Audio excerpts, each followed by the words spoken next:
Ladies and gentlemen, Benjamin Šeško is a Manchester United player. Like, what? Guys, like, this transfer window has come with a lot of questions, a lot of surprises, a lot of gifts, a lot of unanswered questions. But one of the things that I can take from this thing is, wow. Ineos. Respect. What are we going to be talking about today?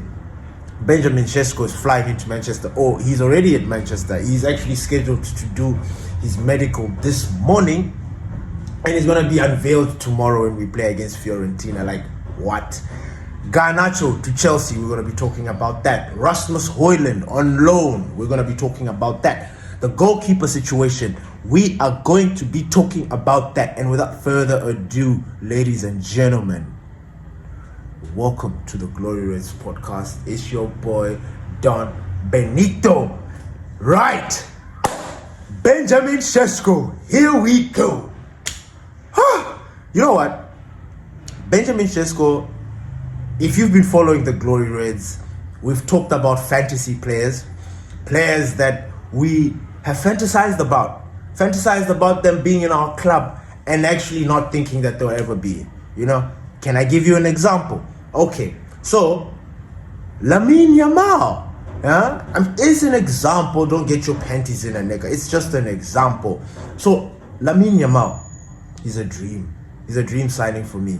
I know that will never happen, but hey, a boy can dream. We can have fantasies. I mean, you saw him wearing the United. He looks like somebody that likes history and tradition. But hey, anyway, I'm not talking about Lamine Yamal. But like that, Benjamin Šeško, we've been linked to Benjamin Šeško before.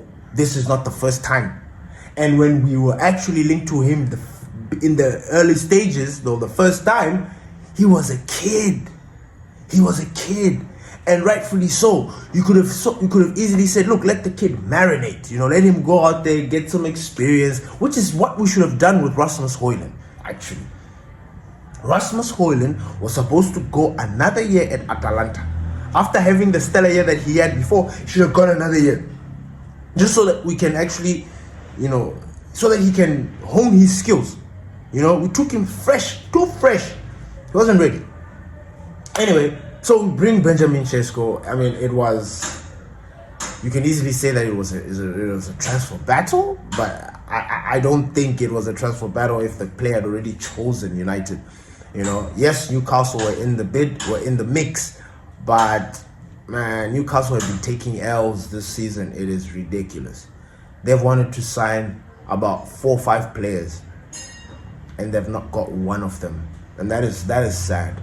That is really, really sad. I feel bad for them, especially being the club with the richest owners. You'd think that maybe Newcastle would pull some strings and do some stuff, but things are not working for them. But we're not talking about Newcastle. We're talking about Manchester United. Benjamin Šeško.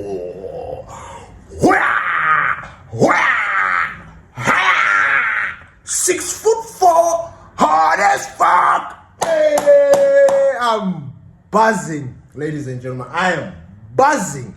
Anyway, I've seen a lot of people talking about, he scored 13 goals in the Bundesliga, blah, blah, blah, blah, blah. Look, fair.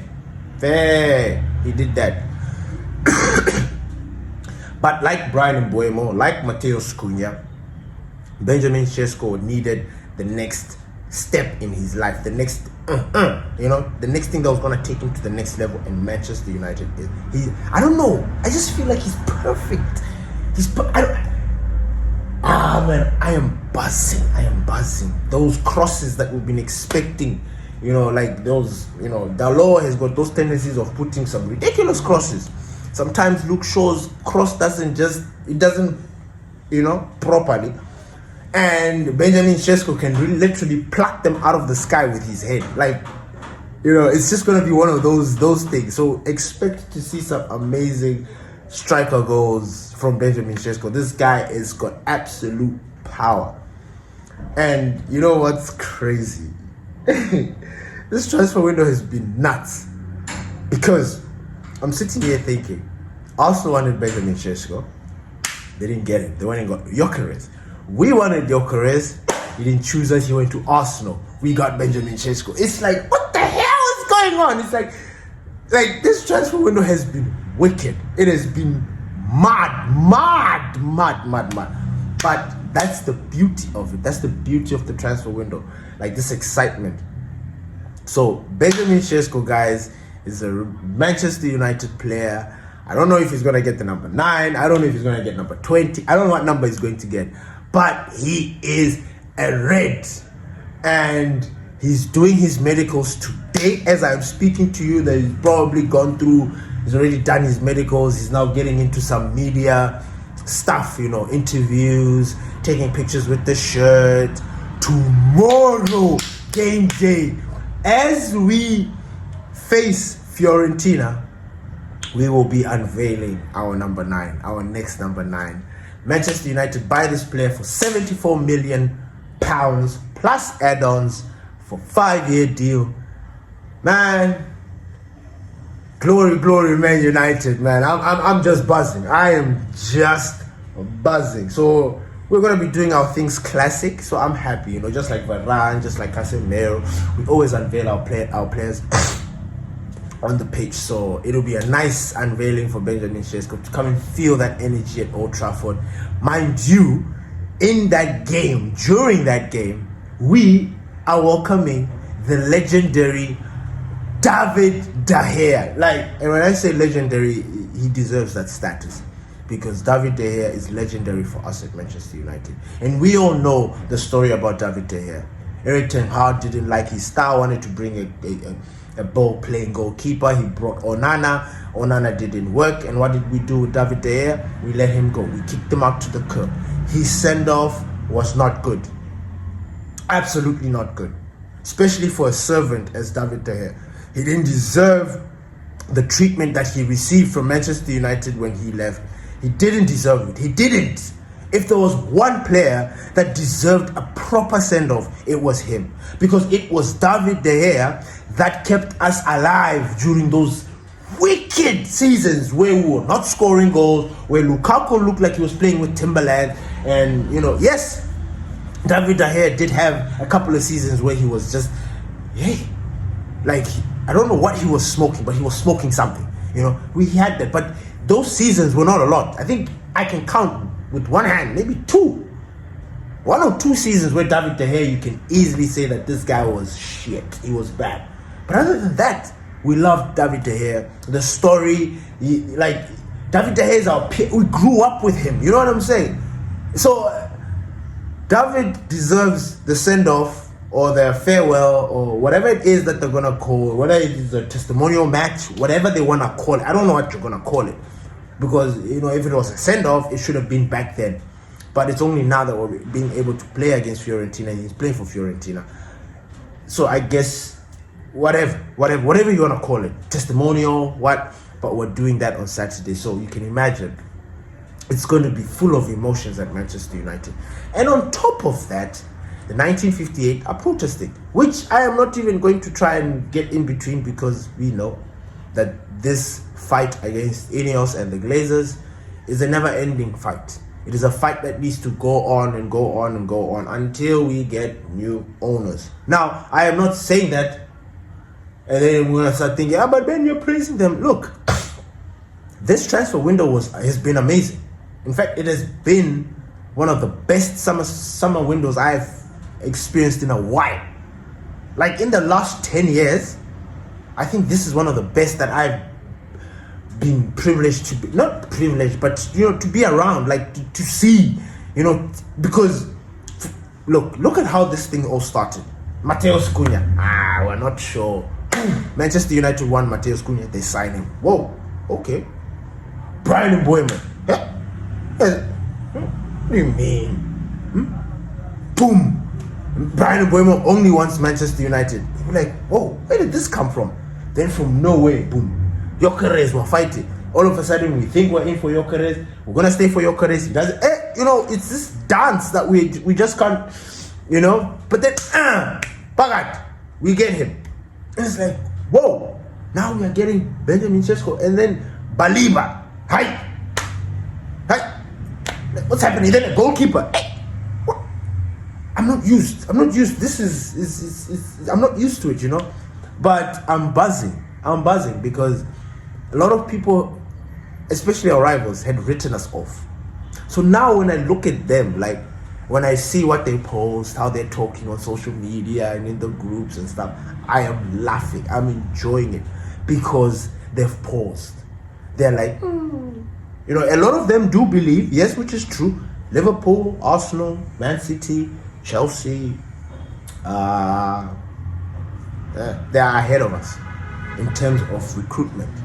But, I've been thinking about this, and I think I mentioned this. I think this has been a stroke of genius by Ineos. And I don't want to be the guy that says that, but I must admit, they are well ahead of their schedule. If you know what I mean. Like, if you follow what they're trying to do, they're trying to build this super team so that we can win the Premier League in 2028 or whatever, that thing. But looking at the way they've been moving this summer, I think we're going to get there quicker than they actually anticipated. I'm not saying we're going to win the league this year. I'm not saying we're going to win the league next year. But 2028 is not far away from here. And these guys want to win. It just needs a couple of tweaks here and there to get the team that you need. And so far, we're not far off. We really are not far off. So this is wild. This Ineos, I don't know if you guys predicted this. You couldn't have. You could have anticipated it, but I don't think you guys sat there and were like, yeah, this is what's going to happen. And then there's the question of where the money is coming from, because that is one of the biggest questions I want to know. Because you guys have been preaching all this nonsense about not having money, being the club that we are, hey, we'll be broke by November, blah, blah, blah, blah, blah. So Jim said a lot. He put us in a box. He put us in a situation.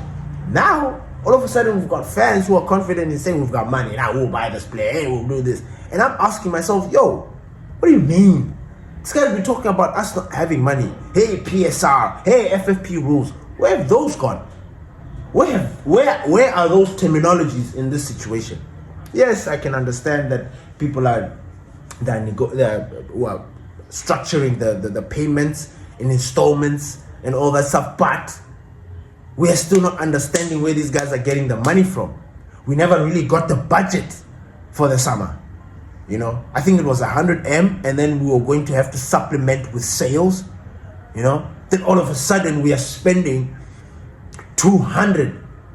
Like, we're already 60 for Cunha, 70 for Brian Mbuemo, 70 for Benjamin Šeško. I mean, like, we're already over 150. Where did this money come from? We haven't really sold much. We're waiting to sell Garnacho, which brings me to my next topic. Chelsea and Garnacho have come to terms, have agreed in personal terms, or they've come to a negotiation. I'm assuming the next bit is Chelsea putting in the bid, because with Garnacho we're going to get pure profit. So Manchester United want about 35 to 45 mil. I don't know how much they're going to get.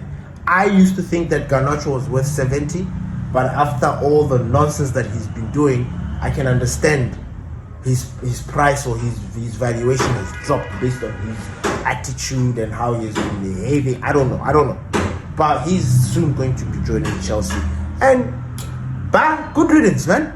Garnacho, I don't know why people are panicking. People are like, hey, I don't want him to play for the rival. Look, you know what? I believe in karma. I really do. And I'm not saying I wish bad on Garnacho, but you reap what you sow. If you behave like an arsehole, you're going to be treated like an arsehole. Garnacho is pretending or behaving like a petulant child, and we should treat him as such. Him doing the antics that he did before, wearing Rashford's jersey, complaining to the gaffer, doing all these things to get a rise out of Manchester United. We don't need this energy at the club. We don't. And to make matters worse, he's a child. He is a child. He's a fetus. We've got no time for fetuses. And on top of that, if Garnacho was Mason Greenwood, and I say that with my chest because Mason Greenwood is that guy. He's him. If Garnacho was putting in the numbers like Mason Greenwood, I would shut the fuck up. I would have been very upset. I would have been panicking. Because you know what? Garnacho will back it up. Right now, I'm like, bye. Hey, come back, go. Bye. Get out of my club. That's how I'm treating Garnacho. Like, get. Hi. Coming here with your nonsense, your childish bitch. Get. That's my attitude towards Garnacho. And his attitude, football, I told you guys, football has got gods. It's a mystical sport. If you come with a fucked up energy and mentality, the gods they'll give it back. They'll give it back. Now people are panicking and thinking that, we don't want Garnacho to go to a rival. My friend, let him go. Let him go. Let me tell you something. The club that he is going to, if you are not in your A game, you will bench. Chelsea literally have bought like a new set of 50 players. Like that's how they are. I told you. That team that was playing in the Club World Cup, they can literally go on vacation for 2 weeks from now. And then Chelsea can feel like they can play the beginning of the Premier League with the new players and the players that didn't go to the World Cup. Like, they've got so many players.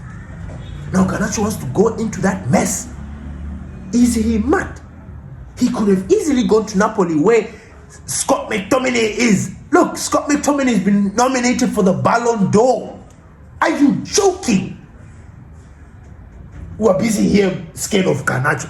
Who the hell is Garnacho? Who is Garnacho? Come on guys. Have some dignity. Hey, this kid he's not generational as you think he is. He's not. He's normal. Very normal. Very, very normal. If you want to talk about generational talents, we can have that conversation, I mean, generational. Like, do you think Garnacho is in the same breath as Lamine Yamal? No. The same breath as Mason Greenwood? No. The same breath as Bukayo Saka? These talents, this Rio from Liverpool. No, absolutely not. So we need to get over this thing. We need to stop. Let's get rid of players. We're looking at Chelsea, we're looking at Arsenal, we're looking at all these other clubs. They are getting rid of players who have not literally been there a long time. You come in, like you look at Man City. Man City got rid of Nico Gonzalez. And I thought that guy's a stellar midfield. I would take Nico at Manchester United. But he came in, did a job. They didn't really like his style. They didn't really like how he did his thing. They're ready to sell. We are holding on to these players until they, we hold on to these players until we get pissed off at them. We start turning on them. Nah, let's not turn on them. You see, like Rasmus Højlund, loan deal, which brings me to my next topic. AC Milan are looking to get Rasmus Højlund on loan. Leipzig were also trying to get Rasmus Højlund on loan. So there is a deal set to be done. And it seems like Rasmus Højlund he's okay with the situation. Like, we've brought in Benjamin Šeško. Obviously, he's now gone down the pecking order, which means a loan move is ideal for him. And I understand that. And as for Manchester United, if we were playing in Europe, I think we would have kept Rasmus Højlund. And we should have kept Rasmus Højlund. But for now, I think it is good. I know it might come back to bite us. You never know. But I think it is good that Rasmus Højlund goes out there and shrugs that thing off. Let you see what Anthony did at Betis. He should do the same. Just go and shrug it off. I know he wants to fight for his position. I know he wants to be there and do that, but it's tough. It is tough, and so that's where we are.